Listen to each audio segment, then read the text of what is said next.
Good morning बच्चों। Class 12 में physics में हम लोगों का जो टॉपिक चल रहा था व्यतिकरण, तो व्यतिकरण की हमने मैपिंग करा दिया था। ठीक है, मैपिंग तो बना दिया था। अब आगे हम लोगों को पढ़ना है। तो व्यतिकरण किसे कहते हैं ये हमने तुम लोगों को बताया था। क्या मैपिंग कराया था तो वहाँ समझाया था। देखो क्या है बेटा, व्यतिकरण जो हमारा टॉपिक है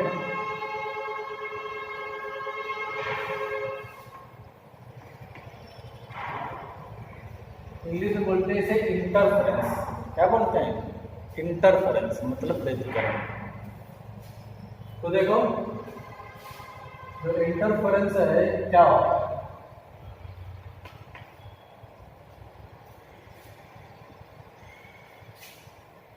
बताओ कि जब समान आवृत्ति की, कैसी लगभग कैसी होनी चाहिए, समान आवृत्ति की, लगभग थोड़ा बहुत आयाम नीचा होगा सेम।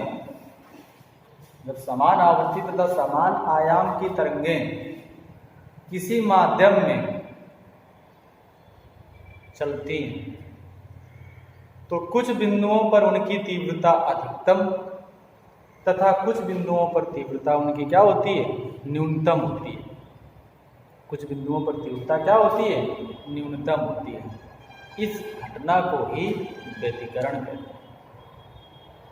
हमने क्या बताया,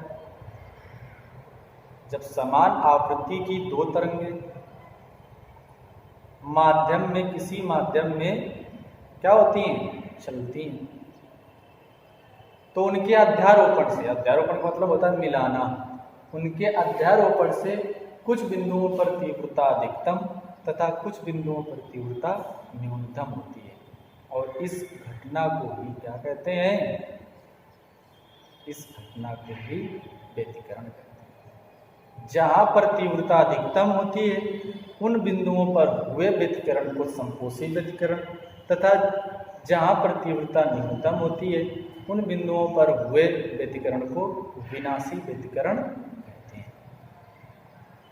समझ गए?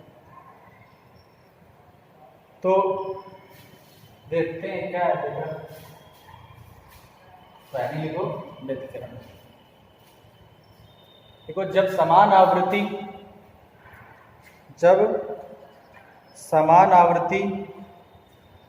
आवृत्ति लगभग क्या होगा, समान होगा। जब समान आवृत्ति की दो तरंगें, जब समान आवृत्ति की दो तरंगें माध्यम में किसी माध्यम में एक साथ अध्यारोपित होती हैं, किसी माध्यम में एक साथ अध्यारोपित होती हैं,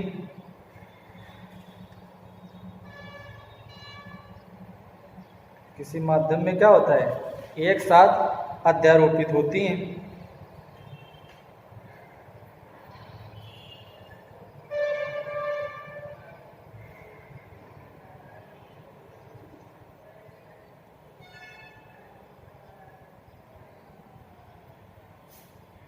तो कुछ बिंदुओं पर तीव्रता अधिकतम,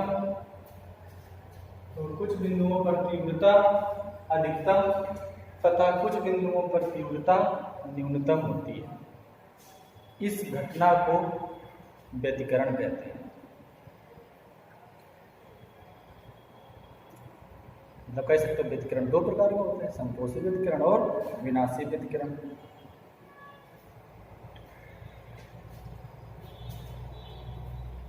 उन बिंदुओं पर हुए व्यतिकरण को क्या कहते हैं?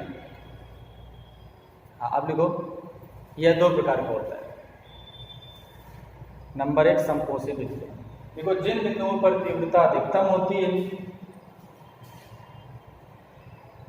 वहां पर हुए व्यतिकरण को संपोषी व्यतिकरण कहते हैं। दूसरा लिखो, विनाशी व्यतिकरण। जिन बिंदुओं पर तीव्रता न्यूनतम होती है वहां पर हुए व्यतिकरण को विनाशी व्यतिकरण कहते हैं। ठीक है, ये हो गया। अब लिखो व्यतिकरण बनने की शर्तें, कि व्यतिकरण कब बनेगा। तो हेडिंग लिखो, व्यतिकरण बनने की शर्तें। देखो व्यतिकरण बनने की निम्नलिखित शर्तें होती हैं। नंबर एक, दोनों प्रकाश स्रोत कला संबद्ध होने चाहिए। दोनों प्रकाश स्रोत कला संबद्ध होने चाहिए।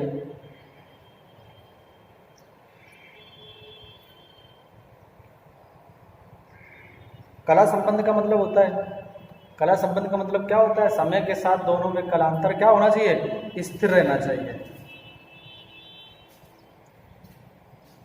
नेक्स्ट लिखो, दोनों तरंगों की आवृत्तियां, दोनों तरंगों की आवृत्तियां, ब्रैकेट में तरंग दैर्घ्य भी कह सकते हो, आवृत्तियां बराबर होनी चाहिए। दोनों तरंगों की आवृत्तियां क्या होनी चाहिए? बराबर होने चाहिए। तीसरा नंबर, दोनों तरंगों के आयाम बराबर होने चाहिए। दोनों तरंगों के जो आयाम है वो क्या होने चाहिए? बराबर होने चाहिए।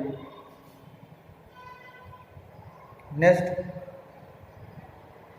प्रकाश के दोनों स्रोतों के बीच की दूरी, प्रकाश के दोनों स्रोतों के बीच की दूरी, दो स्रोत बताएंगे S1 S2 होंगे। प्रकाश के दोनों स्रोतों के बीच की दूरी बहुत कम होनी चाहिए। प्रकाश के दोनों स्रोतों के बीच की दूरी बहुत कम होनी चाहिए। क्यों होनी चाहिए? लिख लो, जिससे दोनों तरंगाग्र एक ही दिशा में चलें, जिससे दोनों तरंगाग्र एक ही दिशा में चलें और फ्रिंजें अधिक चौड़ी बने, और फ्रिंजें अधिक चौड़ी बने, मतलब अधिक चौड़ी मतलब स्पष्ट बने ना, फ्रिंजें अधिक चौड़ी बने। नेक्स्ट नंबर, 5वां नंबर लिखो, दोनों प्रकाश स्रोत बहुत संकीर्ण होने चाहिए। संकीर्ण का मतलब महीन बिल्कुल। दोनों प्रकाश स्रोत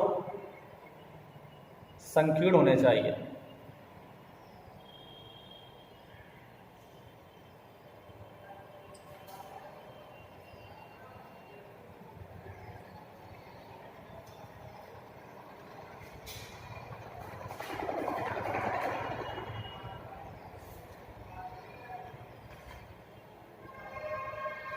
लिख लिया?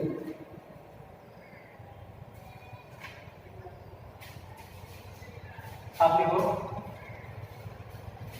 अब हमें बताना है कि जो व्यतिकरण होता है, व्यतिकरण में जो तरंगें निकलती हैं उनका समीकरण क्या होता है। ठीक है, तो लिखो,